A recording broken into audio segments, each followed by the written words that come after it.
Hi friends, നമസ്കാരം. നമ്മുടെ ഇഷ്ടവിശേഷമായ പവിത്രത്തിന്റെ വിശേഷമായിട്ട് വന്നിരിക്കുന്നത്. അപ്പം എല്ലാവർക്കും നല്ലൊരു ദിവസം ആശംസിച്ചുകൊണ്ട് തന്നെ വിശേഷത്തിലേക്ക് പോകാം. അപ്പം തുടങ്ങുമ്പോൾ തന്നെ കല്യാണത്തിന്റെ എല്ലാ ഒരുക്കങ്ങളും കഴിഞ്ഞു. അപ്പം വേഗം കമലയോട് താലി എടുത്തു കൊടുക്കാൻ പറഞ്ഞപ്പോൾ കമല എടുത്തു കൊടുത്തിട്ട് വിക്രം കെട്ടാൻ തയ്യാറാവുന്നില്ല. വിക്രം ആകെ ദേഷ്യപ്പെട്ടിരിക്കുക. എടാ, എല്ലാവരും നോക്കുന്നു, വേഗം താലി കെട്ടടാ. അമ്മേ, ഞാൻ കെട്ടില്ല എന്നുള്ള വാശിയിലാണ് വിക്രം. ഇനി അത് സാധിക്കില്ല. അപ്പോൾ വിക്രം ഭയങ്കര വാശിയിൽ ഇങ്ങനെ ഇരിക്കുന്ന സമയത്ത് ദീപ്തിയുടെ ഫോണിലേക്ക് കോള് വരുന്നത്. ദീപ്തി വേഗം എടുത്തു അച്ഛ എന്ന് വിളിച്ചുകൊണ്ടാണ് ഫോൺ എടുക്കുന്നത്. അപ്പോൾ വേഗം എല്ലാവരും എന്താ സംഭവിച്ചത് എന്നറിയാതെ ഇങ്ങനെ വിഷമിച്ച് നിൽക്കുവാണ്. അപ്പോൾ കെട്ടിമേളമൊക്കെ നടക്കുന്ന സമയത്ത് ഒന്ന് നിർത്തണോ എന്ന് അയാളോട് പറഞ്ഞപ്പോൾ അയാൾ വേഗം അത് നിർത്തിയിട്ടോ. വേഗം അങ്ങോട്ടേക്ക് ചെന്നു. പെട്ടെന്ന് ചെന്ന സമയത്ത് നമ്മുടെ എന്താ പറയുക, പത്മവും അച്ഛമ്മയൊക്കെ ചോദിക്കുകയാണ്, എന്താ മോളെ, എന്താ അമ്മേ? അച്ഛൻ സ്റ്റെയറിൽ നിന്ന് വീണു എന്നത്രേ. അച്ഛന് ബോധമില്ലാതെ ഹോസ്പിറ്റലിൽ കൊണ്ടുപോയി എന്നാ പറഞ്ഞത്. അപ്പോഴേക്കും ആകെ വെപ്രാളായിട്ടോ. ഇപ്പൊ വേഗം നമ്മുടെ വിക്രവും വേദിയും ഒക്കെ കൂടി ചാടി എഴുന്നേൽക്കാണ്. ഞാനേ എത്രയും വേഗം അവിടേക്ക് പുറപ്പെടണം, വാ എന്ന് പറഞ്ഞു. അപ്പൊ അച്ഛമ്മ പറയാണ്, അതെ മോളെ, 2 മിനിറ്റ് ഈ ഒരു മാലയിടിയിൽ ചടങ്ങ് കഴിഞ്ഞ ശേഷം നമുക്ക് പോവാം. അത് പറ്റില്ല, ഇപ്പം അതിനേക്കാൾ വലുത്, അച്ഛനേക്കാൾ വലുത് അച്ഛമ്മ എന്താ പറയാ ഇതാണോ എന്ന് ചോദിച്ചു. അപ്പൊ വേഗം ഒന്ന് മിണ്ടാതെ നിൽക്കുകയാണ്. അതെ, ഇനി ഇവിടെ നിന്നോ, എനിക്ക് എന്താണേലും എനിക്ക് എൻ്റെ അച്ഛൻ തന്നെയാ വലുത്. അത് കഴിഞ്ഞേ ഉള്ളൂ എനിക്കിത്, മറ്റൊന്നിനെ കുറിച്ചും എനിക്ക് ചിന്തിക്കാൻ പറ്റില്ല എന്ന് പറഞ്ഞ് ദീപ്തിയും പത്മവും കൂടി നേരെ യാത്ര പറഞ്ഞ് അങ്ങോട്ടേക്ക് ഇറങ്ങാണ് കേട്ടോ. അപ്പൊ വേഗം തന്നെ വിക്രം ആ ദേഷ്യത്തില് കൈ ഒരൊറ്റ തട്ടാണ് ആ താലത്തിലിരുന്ന് താലി സഹിതം തട്ടിയ താലി. വേദ അപ്പൊ പറഞ്ഞു ഞാനും വരുന്നു എന്ന് പറഞ്ഞ വേദ ഇങ്ങനെ ഇറങ്ങുകയും വിക്രം തട്ടുകയും ഒരുമിച്ചായിരുന്നു കേട്ടോ. അപ്പൊ വിക്രം തട്ടിയ താലി നേരെ ചെന്ന് വീഴുന്നത് നമ്മുടെ വേദയുടെ കഴുത്തിലേക്കാണ്. എല്ലാവരും ഷോക്കായി പോയി. വിക്രമാണ് ഏറ്റവും അധികം ഷോക്കായത്. കാരണം ഇത് കെട്ടാതിരിക്കാൻ നോക്കിയ ആള് എന്താണെങ്കിലും അയാളുടെ കഴുത്തിൽ തന്നെ വന്ന് വീണല്ലോ എന്ന് ഓർത്തിട്ടാണ് ആകെ അപ്സെറ്റായി പോയത്. അപ്പോൾ അനിയൻകുട്ടനും ബാക്കി ജോസഫിനും ഒക്കെ ഭയങ്കര സന്തോഷമായിട്ടാ തോന്നിയത് ഇത് കണ്ടപ്പോഴത്തേനും. അപ്പൊ അച്ഛമ്മയ്ക്ക് ഭയങ്കര ഹാപ്പിയായി. അപ്പൊ നമ്മുടെ അച്ഛമ്മ അങ്ങോട്ടേക്ക് വന്നു. അച്ഛമ്മ വന്നിട്ട്, അതെ മോളെ, നീ വിഷമിക്കരുത് എന്ന് പറഞ്ഞു. ഭയങ്കര സന്തോഷമായി. നമ്മുടെ അച്ഛമ്മയ്ക്കാണെങ്കിൽ ഏറ്റവും അധികം സന്തോഷം, സാവിത്രി അമ്മയ്ക്ക് സന്തോഷം. അപ്പൊ അച്ഛമ്മ വന്നിട്ട് കെട്ടിമേളം വായിക്ക് എന്ന് പറഞ്ഞു. അപ്പൊ അവിടെ ഇരുന്ന അയാള് കെട്ടിമേളം വായിക്കാണ്. താലി കഴുത്തിലും വീണു. അച്ഛമ്മ പുറത്തേക്ക് ഇറങ്ങാൻ തുടങ്ങിയ സമയത്തായിരുന്നു അത് വീഴ്ച കേട്ടോ. എല്ലാവർക്കും സന്തോഷമായി. വിക്രം ഷോക്കായിട്ട് വന്ന് നോക്കുകയാണ്. താലി തന്നെയാണോ കഴുത്തിൽ വീണിരിക്കുന്നത് എന്നുള്ള മട്ടിലാണ് കേട്ടോ വിക്രത്തിന്റെ നിപ്പ്. വേദി അദ്ദേഹം ആരൊക്കെ എന്തൊക്കെ തട്ടിയെറിയാൻ നോക്കിയാലോ എന്തൊക്കെ സംഭവിച്ചാലും ഇവളുടെ കഴുത്തിൽ ഇന്ന് ഇവൻ ചാർത്തിയ താലി അറ്റുപോവാൻ ഭഗവാൻ ഉമാ മഹേശ്വരൻ സമ്മതിക്കില്ല. അതെനിക്ക് ഉറപ്പായി എന്ന് അച്ഛമ്മയും പറഞ്ഞു. അപ്പൊ എല്ലാവരും ആകെ ഷോക്കായിട്ട് ഇങ്ങനെ നിൽക്കാണ്. അപ്പം മുത്തശ്ശി അച്ഛൻ എന്ന് പറഞ്ഞു, മോള് പേടിക്കണ്ട, ഒരു കുഴപ്പവും സംഭവിക്കില്ല, ശങ്കരന് ഒരു പ്രശ്നവുമില്ല, നീ ധൈര്യമായിട്ടിരിക്കുക എന്ന് പറഞ്ഞു. അതെ, ഈ ദിവസം നമുക്കൊക്കെ ഒരു സങ്കട ദിവസമാക്കാൻ ഭഗവാൻ ഒരിക്കലും നിശ്ചയിക്കില്ല, അതെനിക്ക് ഉറപ്പുണ്ട്. അതുകൊണ്ട് മോള് വിഷമിക്കണ്ട. ഒരിക്കലും നിന്റെ വിവാഹത്തെക്കുറിച്ച് ഓർത്ത് ശങ്കരന് വിഷമമൊന്നും ഉണ്ടാവില്ല. അവനും കൂടി വരേണ്ട ചടങ്ങായിരുന്നു ഇത്, അതും എനിക്കറിയാം. പക്ഷെ അതൊന്നും ഓർത്ത് മോള് വിഷമിക്കണ്ട കേട്ടോ. അപ്പം വേഗം തന്നെ, അതെ അമ്മിയമ്മേ, എന്നാ ഞാൻ നിൽക്കുന്നില്ല, അവര് ഹോസ്പിറ്റലിൽ നിന്ന് വരുമ്പോഴേക്കും എനിക്ക് വീട്ടിലെത്തണം. എന്നാ ഞാൻ ഇറങ്ങട്ടെ, വരട്ടെ കമലെ. അപ്പൊ വരട്ടെ മാഷേ. അപ്പൊ എല്ലാവരോടും യാത്ര പറഞ്ഞ് സാവിത്രി അമ്മ അവിടെ നിന്ന് ഇറങ്ങാൻ തുടങ്ങാണ്. മോനെ വിക്രം, ഒരു കാര്യം പറയട്ടെ, നിന്റെ കയ്യിൽ നിന്ന് ഇവൾ തട്ടിപ്പോകാൻ നോക്കുന്നത് സാക്ഷാൽ മഹേശ്വരനാണ്.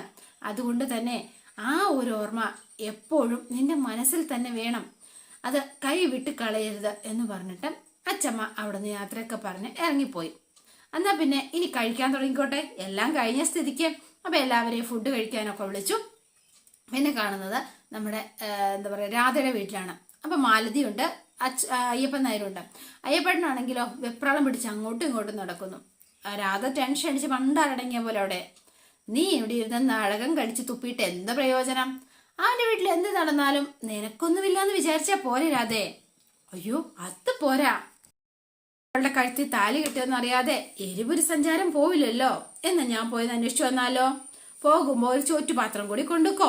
സദ്യയുടെ പകർച്ചയുണ്ടെങ്കിൽ അതുണ്ടെങ്കിൽ അത് ഇവക്ക് കൊണ്ടക്കൊടുക്ക്. ടെൻഷൻ വരുമ്പോ ഇവക്ക് തീറ്റയാണല്ലോ മെയിൻ. എന്നാ അതായിക്കോട്ടെ. ഇതുപോലെ നാണം കെട്ട സാധനം എന്റെ വീട്ടിൽ വന്ന് പിറന്നല്ലോ ഭഗവാനെ.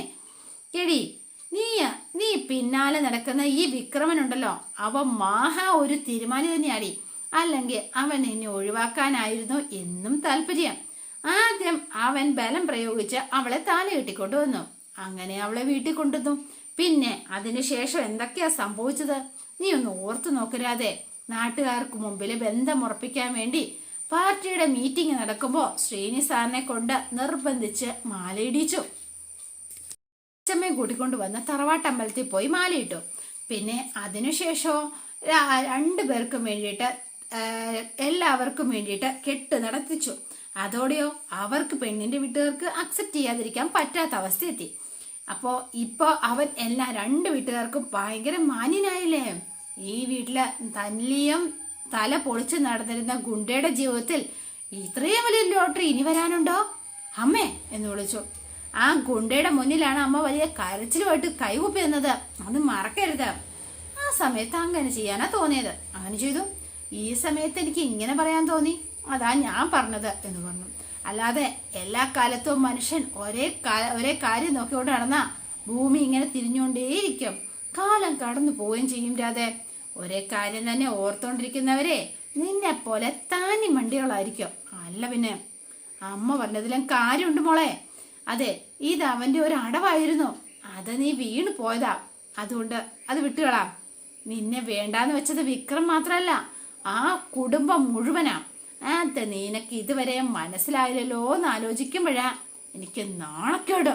എന്റെ പൊന്നുരാതെ, ഇന്നാ കെട്ട് നടക്കില്ല, അത് ഉറപ്പുണ്ട്. അതെ, അവൻ കെട്ടുകയോ കെട്ടാകെട്ടുകയോ എന്ത് വേണേ ആയിക്കോട്ടെ, അത് നിന്നെ വേണ്ടാന്ന് വെച്ചവരുടെ നീ എന്തിനാ ഇങ്ങനെ ഓർത്തോണ്ടിരിക്കുന്നത്? നന്ദിനി അടുത്ത് ഇവിടെ എന്താ പറഞ്ഞെന്ന് നിനക്ക് അമ്മയ്ക്ക് ഓർമ്മയുണ്ടല്ലോ. അവള് കുശുപ്പ് കൊണ്ട് കണ്ണു പൊട്ടിപ്പോയവളാ. നീ വിവരക്കേട് കൊണ്ടും കമലയും ആ മാഷിന്റെ തള്ളയും കൂടി അത് നടത്തും, നീ നോക്കിക്കോ. വിക്രം അതിന് നിന്നു കൊടുത്തില്ലെങ്കിലോ? എടി പൊട്ടിക്കാളി, നിന്റെ തലയിൽ എന്താ പെണ്ണെ, ചകിരിച്ചോറാണോ? എത്ര പറഞ്ഞാലും ഈ പെണ്ണിന് മനസ്സിലാവില്ലല്ലോ. അപ്പോഴാണ് ജീനയുടെ വിളി. അതെ, ജീന വിളിക്കുന്നുണ്ട്. എന്റെ കല്യാണം നടന്നു കാണില്ല. ജീനെ പറ, ഞാനിപ്പോ ഇറങ്ങിയതേ ഉള്ളൂ. അതെ, സത്യം അവസാനമായപ്പോഴേക്കും കാര്യങ്ങളൊക്കെ കുഴപ്പമായി. കേട്ടോ കല്യാണം നടന്നില്ലാന്ന്. ഇപ്പൊ എന്തായി എന്ന് ചോദിച്ചു. വിക്രം സമ്മതിച്ചില്ലല്ലേ? വിക്രമോ? അതല്ല ഉണ്ടായത് എന്ന് പറഞ്ഞ ജീന നടന്ന കാര്യങ്ങളൊക്കെ പറയാണ്, ആ താലി വന്ന് വീണത് വരെ. പക്ഷെ ഈശ്വരൻ നിശ്ചയിച്ചതുപോലെ അത് വേദയുടെ കഴുത്തിൽ തന്നെ വീണു. എന്താല്ലേ, എന്തൊരു അത്ഭുതം അല്ലേ? അത്ഭുതം വച്ചിട്ട് പോടി എന്ന് പറഞ്ഞുകൊണ്ട് രാധ അവിടെ നിന്ന് കരയാൻ തുടങ്ങി. അപ്പൊ മാലതി അങ്ങോട്ടേക്ക് വന്നിട്ട്, രാധേ മോളെ, പ്രതീക്ഷിച്ച പോലെ ഒന്നും നടന്നില്ല അല്ലേ? കാര്യങ്ങളെല്ലാം കൈവിട്ടു പോയി അല്ലേ? എടി പൊട്ടി, ഇനി അതും പറഞ്ഞ് എന്റെ മോൾ ഇനി അത് കാത്തിരിക്കണ്ടല്ലോ, എല്ലാം കഴിഞ്ഞില്ലേ, അത് വിട്ട് കളയടി. നീ സന്തോഷായിട്ട് ഇരിക്കടി. ഇനി ആ ശനിയൻ എന്റെ മോളുടെ ജീവിതത്തിൽ വേണ്ട, മനസ്സിലായോ? അതുകൊണ്ട് അവന്റെ ജീവിതം നിനക്ക് നിന്റെ ജീവിതം, മനസ്സിലായോ? എന്നിട്ട് അവസാനം രാധ എല്ലാ കാര്യങ്ങളും മറന്ന് ആളെ മുഖമൊക്കെ കഴുകി ഒന്ന് ഫ്രഷ് ആയിട്ട് ഇങ്ങനെ നിൽക്കാണ് കേട്ടോ. അപ്പൊ ഭയങ്കര എന്താ പറയാ സന്തോഷത്തിലൊക്കെയാണ് രാധ. എങ്കിലും ഇനി മറക്കാൻ തന്നെ ആള് തീരുമാനിച്ചു. പിന്നെ കാണുന്നത് നമ്മുടെ ജഡ്ജിനെയാണ്. അപ്പോഴേക്കും ദീപ്തിയും പത്മവും കൂടി ഹോസ്പിറ്റലിലേക്ക് എത്തി. വിളിച്ചോണ്ട് കരഞ്ഞോണ്ടാ, എന്താച്ചാ പറ്റിയത്? ഒന്നുമില്ല മോളെ, ഒന്നുമില്ല, കുഴപ്പമില്ല. എന്താ പറ്റിയ ശങ്കരേട്ടാ? എങ്ങനെ വീണത്? ഒന്നുമില്ലെന്നേ, കാലിടറി പോയതാ. അപ്പോഴേക്കും ബോധം പോയിന്ന് പറഞ്ഞതോ? ശ്രീകാന്ത് അങ്ങോട്ടേക്ക് വന്നു. എന്താ ശ്രീകാന്തെ, എന്താ സംഭവിച്ചത് എന്ന് ചോദിച്ചോ. അതെ, ഞാൻ ശബ്ദം കേട്ട് ഞാൻ ചെന്ന് നോക്കുമ്പോ ബോധം ഉണ്ടായിരുന്നില്ല. അത് പെട്ടെന്ന് ഭാഗ്യത്തിന് പൊട്ടലും ചതവൊന്നും ഉണ്ടായിരുന്നില്ല. ഡോക്ടർ എന്തായിട്ടാ പറഞ്ഞത്? എത്തിയപ്പോഴേക്കും ബോധം വന്നിരുന്നു. പിന്നെ സ്കാനിങ് ഒക്കെ ചെയ്തു, കുഴപ്പമൊന്നും ഉണ്ടായിരുന്നില്ല. എന്ന് ഇറങ്ങുന്ന സ്റ്റെപ്പല്ലേ, പിന്നെന്താ ഇങ്ങനെ സംഭവിക്കാൻ? അതിന് കാരണം അമ്മയ്ക്ക് അറിഞ്ഞൂടെ? അതെ, നിങ്ങൾ പോയിക്കോളാൻ പറഞ്ഞു എങ്കിലും അച്ഛന്റെ മനസ്സിൽ വിഷമില്ലാണ്ടിരിക്കോ? സത്യത്തിൽ ആളുകളെ ഫേസ് ചെയ്യേണ്ടത് അച്ഛനെ എങ്ങനെയെന്ന് കിട്ടിക്കാണുകയില്ല. അതുകൊണ്ട് പ്രഷർ ചിലപ്പോൾ ഷൂട്ടപ്പായി കാണും, അതായിരിക്കും അല്ലേ പെട്ടെന്ന് വല്ല സ്ട്രോക്കും വരാതിരുന്നത്. ചടങ്ങിന് മുന്നേ തന്നെ ഞങ്ങൾ ഇങ്ങി പോന്നു. അതേതായാലും നന്നായി. ഈശ്വരൻ കൽപ്പിച്ച കല്യാണമാണെന്ന് മുത്തശ്ശി എപ്പോഴും പറയായിരുന്നല്ലോ. അച്ഛന്റെ സങ്കടം കാണാൻ ആ ഈശ്വരന്മാർക്ക് എന്താ കണ്ണില്ലേ? ശ്രീകാന്തെ, മതി, ഇനി നീ ഈ ഒരു വാക്ക് മിണ്ടരുത് എന്ന് പറഞ്ഞു. ഇവിടെ കൊണ്ടുവന്നത് മുതൽ എന്നോട് അച്ഛൻ തട്ടിക്കയറുന്നത്. അത് കേട്ട അച്ഛൻ വീണത് ഞാൻ കാരണമാണെന്നാ തോന്നുന്നത്. എന്താ കാര്യവും കാരണവും നമുക്ക് പിന്നീട് വിശദീകരിക്കാം. ഇപ്പോ ഞാൻ അതിനെപ്പറ്റി ഒന്നും ചോദിക്കാത്തത് ദീപ്തിയും പത്മവും ഇവിടെ നിൽക്കുന്നത് കൊണ്ട് മാത്രമാ. അതിന് നമുക്ക് സമയം നോക്കാം. എന്താണല്ലോ ഡോക്ടർ എന്തു പറഞ്ഞു? ബില്ലടച്ചില്ലേ? വിളിച്ചു. എന്നാ വീട്ടിലേക്ക് നമുക്ക് പോവാം എന്ന് പറഞ്ഞു. അപ്പം നേരെ എന്നാ നമുക്ക് പോവാം പത്മം വീട്ടിലേക്കെന്ന് പറഞ്ഞ് ഇവര് ഇദ്ദേഹത്തെ കൂട്ടിക്കൊണ്ട് നേരെ വീട്ടിലേക്ക് പോവാണ് കേട്ടോ. വീട്ടിലേക്ക് പോകാൻ തുടങ്ങിയപ്പോഴത്തേനും ശ്രീകാന്തിന് എന്തോ ഒരു സംശയമുണ്ട്. അപ്പൊ ശ്രീകാന്ത് ആകെ ടെൻഷൻ അടിച്ച് നിൽക്കുകയാണ്. അച്ഛൻ ഇനി എന്തായിരിക്കും ഇങ്ങനെ സംസാരിക്കാൻ കാരണം എന്ന് ശ്രീകാന്തിന് മനസ്സിലായില്ല. അത് തന്നെയാണ് കാരണം കേട്ടോ. അപ്പൊ നേരെ ചെല്ലുമ്പോഴത്തേനും നമ്മുടെ സാവിത്രി അമ്മ ഉമ്മർ തന്നെ ഇരിപ്പുണ്ട്. മോനെ എന്ന് വിളിച്ചു. അതെ. അപ്പം വേഗം തന്നെ അമ്മ വന്നു എന്നാ തോന്നുന്നത് എന്ന് പറഞ്ഞു. അപ്പൊ ഇവരകത്തേക്ക് കയറി വന്നു. മോനെ ഒന്നും സംഭവിച്ചില്ലല്ലോ അല്ലേ? അമ്മയ്ക്ക് അച്ഛമ്മയ്ക്ക് ഞങ്ങളുടെ കൂടെ വന്നാൽ പോരായിരുന്നോ? അവിടെ നിന്നിട്ട് എന്തെങ്കിലും കാര്യം ഉണ്ടായോ? ആര് പറഞ്ഞു എന്ന് ചോദിച്ചു. ദേ ഇന്ന് അവളുടെ കഴുത്തിൽ താലി ചാർത്താൻ മുൻകൈ എടുത്തതാ നീ മനുഷ്യനൊന്നുമല്ല, മഹേശ്വരനാണെന്ന് മാത്രം എന്ന് പറഞ്ഞു. അപ്പൊ എല്ലാവരും ഷോക്കായി പോയി കേട്ടോ. എന്താ പറയണെന്ന് അമ്മ എന്തീ പറയുന്നത്? താലി കെട്ട് നടന്നോ ഇല്ലയോ? നിന്റെ കയ്യം പിടിച്ച് ദീപ്തി പുറത്തേക്ക് പോന്നപ്പോ ഒപ്പം പോരാൻ വേണ്ടി ഓടി ഇറങ്ങിയതാ അവളും. പക്ഷെ കൈ തട്ടി താലവും താലിമാലയും കൂടി തെറിച്ച് ആ ചടങ്ങ് അവസാനിച്ചു എന്ന് തന്നെയാ ഞാനും കരുതിയത്. പക്ഷേ മഹേശ്വരൻ അത് കൈവിട്ടില്ല എന്നുള്ളതാ സത്യം. പക്ഷെ താലി ചെന്ന് വീണത്, ആ താലി നേരെ തെറിച്ച് വേദയുടെ കഴുത്തിൽ തന്നെയാ ചെന്ന് ചാടിയത്. പക്ഷെ ദൈവം ശിക്ഷിച്ചത് മനുഷ്യന് തിരുത്താൻ പറ്റുമോ? അത് മനസ്സിലായി തന്നില്ലേ ഇപ്പം എന്ന് ചോദിച്ചു. ആ മാല കഴുത്തിൽ വീണതോടെ അവിടെ നിന്ന് മാറരുതെന്ന വിഘ്നേശ്വരന്റെ അല്ലെങ്കിൽ എന്താ പറയാ ഉമാമഹേശ്വരന്റെ വിധിയായിരുന്നു. അത് ഇന്ന് നടന്നു. അപ്പം അതെ, അവൻ കിട്ടിയ താലി പൂജിച്ച മാലയും കോർത്ത് വേദമുള്ള കഴുത്തിൽ തന്നെ ദൈവം ചാർത്തി കൊടുത്തു. അവളെ വിളിച്ച് ഇങ്ങോട്ടേക്ക് പോരേണ്ടൊരു പകരം മുത്തശ്ശൻ നടത്തി കൊടുക്കാൻ നിൽക്കുന്നു. ആര് കൂട്ടി കൊടുത്തില്ലെങ്കിലും അല്ലെങ്കിൽ ആര് തന്നില്ലെങ്കിലും അത് നടക്കും. അച്ഛൻ കേട്ടില്ല വിഡ്ഢിത്തരം. ആ സമയം അങ്ങനെ എല്ലാവരും കൂടി തീരുമാനമെടുത്താ അമ്മയ്ക്ക് മാത്രം പറ്റില്ല എന്ന് പറയാൻ പറ്റുമോ? പറ്റണമായിരുന്നു. ദീപ്തിയും അമ്മയും കൂട്ടി വരുമ്പോ ഒപ്പം വേദയും കൂടി കൂട്ടണമായിരുന്നോ?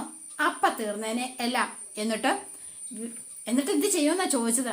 ശ്രീകാന്തേ, ഇത്രയും കാലം ഒരുത്തൻ കെട്ടിയ താലിയുമായി ആ വീട്ടിൽ കഴിഞ്ഞവളാ അവള്. അത് മറന്നു പോവരുത് ശ്രീകാന്തേ നീ എന്ന് പറഞ്ഞു. നിങ്ങൾ മനുഷ്യരത് മറന്നു പോയാലും ദൈവം ചിലപ്പോ അത് മറക്കില്ല എന്നുള്ളൊരു ദൃഷ്ടാന്തമായിരുന്നു ഇന്ന് അവിടെ നടന്നത്. മനസ്സിലായോ നിനക്ക് എന്ന് ചോദിച്ചു. അത് കണ്ണിറയെ കണ്ട് അവളെ അനുഗ്രഹിച്ച് തിരിച്ചു പോരുകയാ ഈ ഞാൻ ചെയ്തത്. അച്ഛാ, ഇത് കേട്ടിട്ട് എനിക്ക് സകല നിയന്ത്രണവും പോകുന്നുണ്ട് കേട്ടോ. മതി, നീ നിർത്ത് ശ്രീകാന്തേ, മതി എന്ന് പറഞ്ഞു. പകയും പ്രതികാരവും ഉള്ളിൽ വെച്ച് മനുഷ്യന്റെ ജീവൻ എടുക്കാൻ നടക്കുന്നതാണോ അതോ മനുഷ്യരെ അവരുടെ ജീവിതത്തിന് വിട്ടുകൊടുക്കുന്നതാണോ നല്ലതെന്ന് ചോദിച്ചാ എനിക്കിപ്പോ ഉത്തരം രണ്ടാമത്തതായിരിക്കും. മനസ്സിലായോ? അത് നമുക്ക് സന്തോഷം തന്നാലും ഇല്ലെങ്കിലും അത് അങ്ങനെ തന്നെ ആയിരിക്കും. പിന്നെ വേദ, നിനക്ക് ഞാൻ പറഞ്ഞ കാര്യം നന്നായി മനസ്സിലാവുന്നുണ്ടെന്ന് ഞാൻ കരുതുന്നു എന്ന് പറഞ്ഞു. ശ്രീകാന്തിന് എവിടെയൊക്കെയോ എന്തൊക്കെയോ കത്തി കേട്ടോ. ശ്രീകാന്ത് ഇങ്ങനെ നിൽക്കുകയാണ് മിണ്ടാതെ.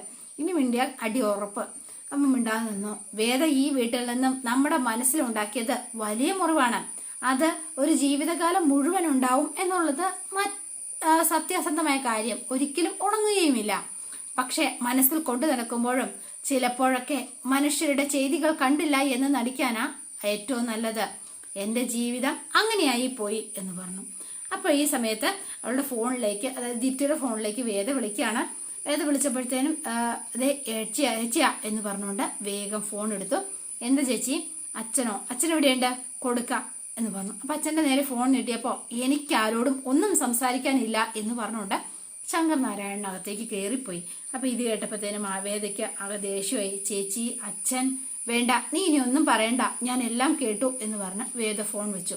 എന്നിട്ട് വേദ അവിടെ ഇരുന്ന് സങ്കടപ്പെട്ട് കരയുമ്പോഴാണ് നമ്മുടെ അച്ഛമ്മ അങ്ങോട്ടേക്ക് വരുന്നത്. അച്ഛമ്മ വേഗം, അല്ല മോളെ, നീ എന്തിനാ സങ്കടപ്പെട്ട് കരയുന്നത്? ഇന്ന് നിന്റെ ദിവസമല്ലേ, സന്തോഷിക്കല്ലേ ചെയ്യേണ്ടത്. ഉമാമഹേശ്വരൻ തീരുമാനിച്ച തീരുമാനം ഒരിക്കലും മാറ്റാൻ പറ്റില്ല എന്ന് തെളിയിച്ചു തന്ന ദിവസമല്ലേ ഇന്ന്. പിന്നെ എന്താ? അച്ഛന് കുഴപ്പമൊന്നുമില്ല. അച്ഛന്റെ കാര്യം ഞങ്ങൾ അന്വേഷിച്ചതല്ലേ. അച്ഛൻ വീട്ടിലെത്തി. പക്ഷെ അച്ഛനോട് സംസാരിക്കണമെന്ന് പറഞ്ഞപ്പോ എന്നോട് സംസാരിക്കാൻ താല്പര്യമില്ല എന്ന് പറഞ്ഞു പോയി. അത്രേ ഉള്ളോ? മോള് വിഷമിക്കണ്ട. സാവിത്രി അമ്മ പറഞ്ഞത് മോക്ക് ഓർമ്മയില്ലേ? എല്ലാം ശരിയാകും മോളെ, കാലം മായ്ക്കാത്ത മുറിവില്ല, അതൊക്കെ പതുക്കെ പതുക്കെ അതൊക്കെ ശരിയായിക്കോളും, മോളതൊന്നും ഓർത്ത് വിഷമിക്കേ വേണ്ട എന്ന് പറഞ്ഞു. പക്ഷേങ്കില് അച്ഛമ്മ, എനിക്ക് അച്ഛൻ്റെ കാര്യം ഓർക്കുമ്പോൾ നീയും വിക്രവും അതിന് ചെയ്യേണ്ടത് എന്താണെന്നറിയോ? നന്നായി ജീവിച്ച് കാണിച്ചു കൊടുക്കുക, നന്നായി സ്നേഹിച്ച് ജീവിക്കുക, എല്ലാവർക്കും മാതൃകയായി ജീവിക്കുക, അത്രമാത്രം. പിന്നെ നിങ്ങൾക്കിടയിൽ ഒരു കുഞ്ഞൂടി വന്നാ എല്ലാം ശരിയാവും. പിന്നെ എൻ്റെ വേദമോളെ, ഈ വീട്ടില് ഇനി മുതല് നീ ആരാ? വിക്രത്തിന്റെ ചെവിക്ക് പിടിച്ച് നേരെ നടത്താൻ പോകുന്ന ആളാ. ഇനി നമുക്ക് അതൊന്ന് നേരെയാക്കി കാണിച്ചു കൊടുക്കണം.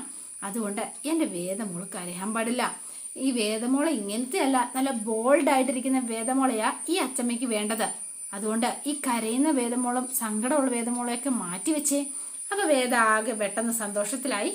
അപ്പൊ ഹാപ്പി ആയിട്ട് ഇങ്ങനെ ഇരിക്കുന്നു. അതോടെയാണ് ഇന്നത്തെ വിശേഷം അവസാനിക്കുന്നത്. ഇനി നാളത്തെ വിശേഷം ഇതിലും ഗംഭീരമാണ്. എല്ലാവരും വെയിറ്റ് ചെയ്യുക. ഇഷ്ടപ്പെട്ടുവെങ്കിൽ ലൈക്ക് ചെയ്യാനും ഷെയർ ചെയ്യാനും മറക്കല്ലേ. തൊട്ടടുത്ത ബെൽ ബട്ടൺ കൂടെ ഒന്ന് ഞെക്കുകയാണെങ്കിൽ ഞാൻ ഇടുമ്പോൾ തന്നെ നോട്ടിഫിക്കേഷൻ ലഭിക്കുന്നതായിരിക്കും. പുതുപുത്തൻ വിശേഷമായിട്ട് എത്താം. Bye and see you again.